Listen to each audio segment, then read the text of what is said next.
Good morning. I'm Jeanne DeFazio, and I'm doing this video to prepare for a series of short videos to advocate for the homeless. And I recently contacted St. Andrew's Episcopal Church because their church community outreaches to the homeless. And the reason I'm mentioning that is I realized as a student teacher many years ago what a wonderful community outreach they do, not to the homeless per se, but just in general. So the reason that I'm highlighting St. Andrew's weekly community outreach, it's a meal and where homeless gather in that community, is because those of us who've worked with the homeless know that 20 to 25% of the United States homeless population have severe mental disorders. And their mental illness makes them more susceptible to poverty.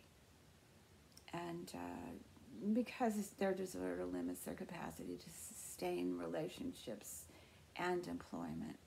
And 2/3 of the homeless that in the United States have a mental health issue and a substance abuse disorder, mostly at times because they're self-medicating. So I really had the honor, at the time that I began working with the homeless, I really didn't think I could do it. I was underconfident. But I was organizing a group of people who sustained a long-term relationship with the homeless community in New York City. And in that space of time, there were many people who benefited, not just the homeless, but the homeless. And that was the whole point of it. I think the really important thing is that we develop trust in our relationship with the homeless. Some were disabled vets, some were not. But and they were able to trust us and let us know what was going on in their lives. And that was, that's what a lot of us need. We need to feel loved. We need to be able to trust people. We need to open up and tell them how we feel. So I've gotten in touch with a wonderful